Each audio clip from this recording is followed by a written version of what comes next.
feels amazing to work on a TMNT game. Really, it's really a passion project. If I were going back in the past and telling my younger self, like, hey, you're gonna work on a TMNT game, I would be like, what? Like, that's amazing, yes. So yeah, it feels pretty cool.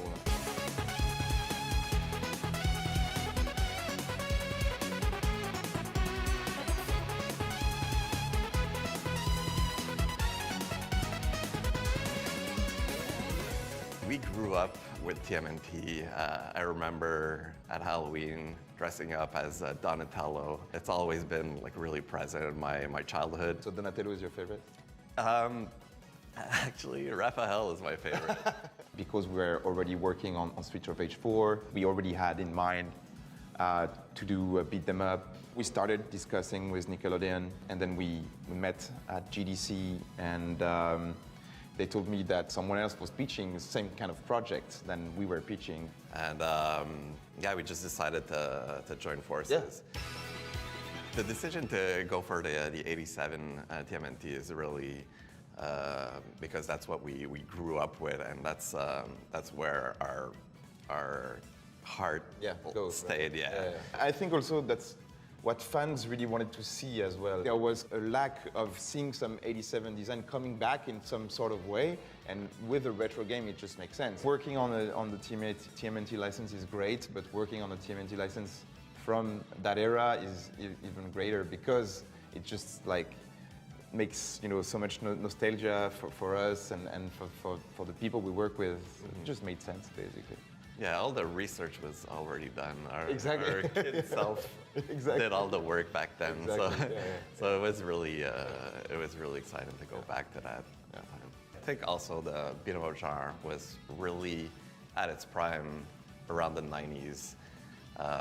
So it just made sense to go back to that design and that era.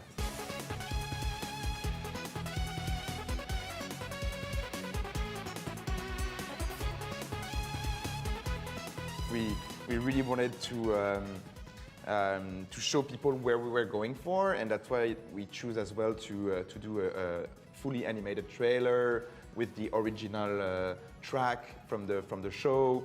I knew that people would love what you guys did, because the pixel art is just amazing, the animation is amazing, and it's just exactly what people were looking for. So I was pretty confident it was going to work out.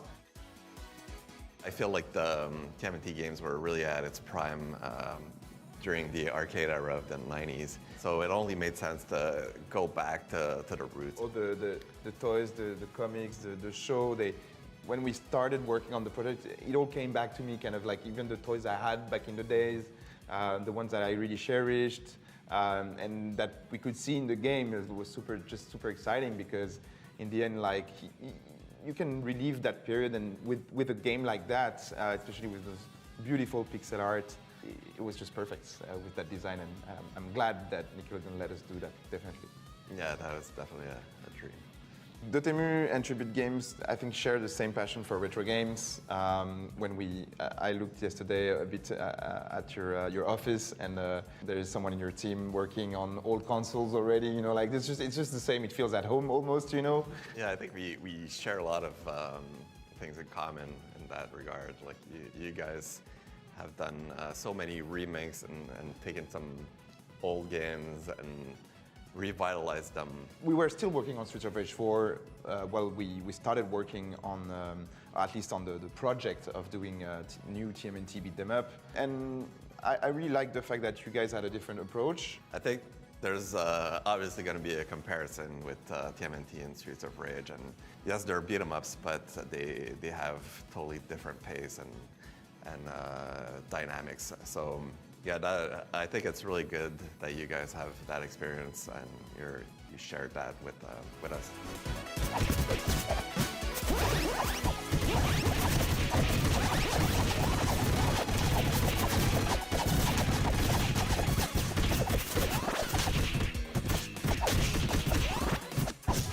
This is actually the second TMNT game that I've worked on. I also worked on the TMNT game for Game Boy Advance. That was like really a dream back then. It still had its limitations, like the Game Boy Advance doesn't have really good support for multiplayer.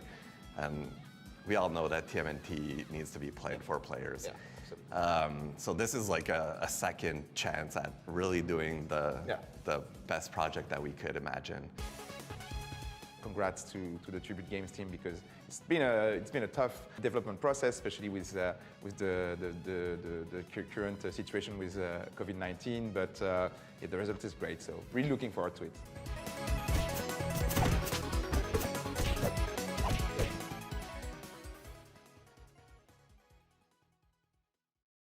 My oldest memory of the classic games was hearing from my friends that they had the TMNT arcade game at the local arcade, and our parents didn't want us to go to the arcade because we were so young, but they were like, just, harassed them so hard to be able to actually go there, and they accepted. So we went there, pocket full of quarters, the big cab is there.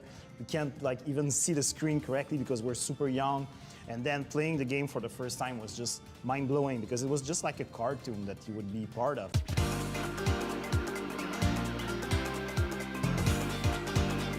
I've worked on a TMNT game before, but it's the first time I work on the 87 version of it, which is the version of TMNT that I grew up with. And I think what makes it really good is the tone. Like, it's really upbeat, and all the crazy characters of the series, how the game is easy to pick up and play, and also having fun with friends. Yeah, it's really a multiplayer experience for sure. I think this is the core of the game. I mean, it's the core of the Turtles, to be being a family, being with friends, having fun.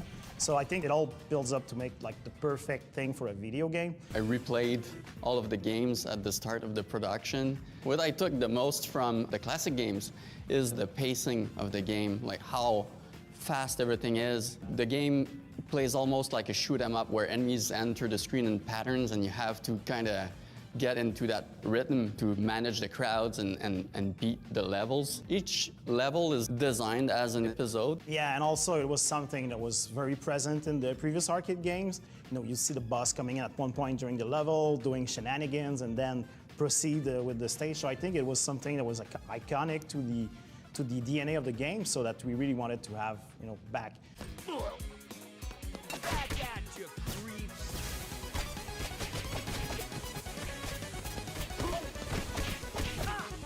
We also wanted the game to have a high skill ceiling, that the players who want to master the game can still improve and get better. I think another way for us to kind of balance the game between retro and modern was to offer two different game modes. So, of course, you have the classic arcade mode, in which you just jump into the game, you have limited life and credits for continues, and if you run out of them, it's over, it's game over, and there's no extra quarters to save you this time. So this is perfect if you just want to play with friends, and complete the game in one sitting. But we also wanted to reach a wider audience, so we decided to go with the story mode, which presents the stages on the world map. It is actually New York City. Well, New York City based on the cartoon show for sure. But and in this mode, you just unlock the stages one after the other, but you can also backtrack and go replay those stages again. So you can complete some special requests or even challenges for that are scattered into the game. So these things are unique to the story mode.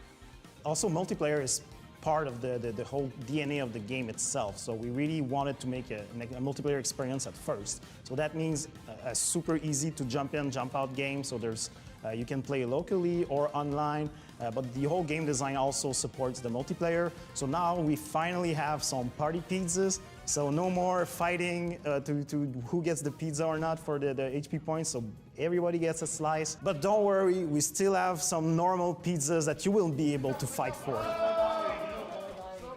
We also have some co-op moves that can occur during the fight. You can pick up one of your friends and throw him as a cannonball. So these moves are super fun to perform because they're easy to trigger. In the classic games, the characters would have all the same moves, same reach, even though if the animations look different.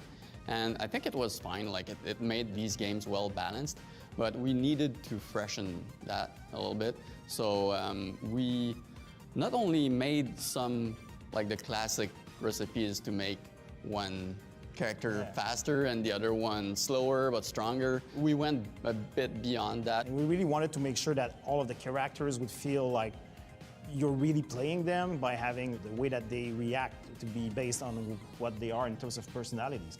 And that's why we're so excited to introduce April and Master Splinter to the game too, because we wanted them to be different from the Turtles. We really wanted to have April in because, I mean, she's been hanging out with the Turtles for so long, so we were just telling ourselves, well, for sure she's gonna learn some moves along the way and be able to, you know, just fight alongside the boys. But at the same time, she's not a turtle, so she has to be able to move in a different way and be faster yet and a bit more acrobatic. So that was some of the things we're so happy to be able to explore this time. Whole cast of characters that are very colorful, that are full of playfulness. I mean, they're all funny. I think it works so well as a video game, and I think it's also one of the reasons why it was so popular and engraved so well in our memories. There's so many characters in this universe, and the rogue gallery is very wide, so you really want to make sure that you have familiar faces and, you know, characters that are well beloved by everyone, but also bring new characters to the video game. It's just when you play with all of your TMNT toys when you're 10 years old and you just bring them all in together. It's pretty much the same thing we're doing right now. Yeah. We have over like 20 bosses characters, so it's quite a lot, to be honest. I think it's gonna be a treat. The game has surprises around every corner. Yeah, I think the fans will be very happy also because we put in so many little, you know, cameos, some Easter eggs and references to not only the series but all of the TMNT universe. I think that we really had fun on this one, trying to come up with so many different ideas on how to put this in. Thank you. Thank you. It was a pleasure.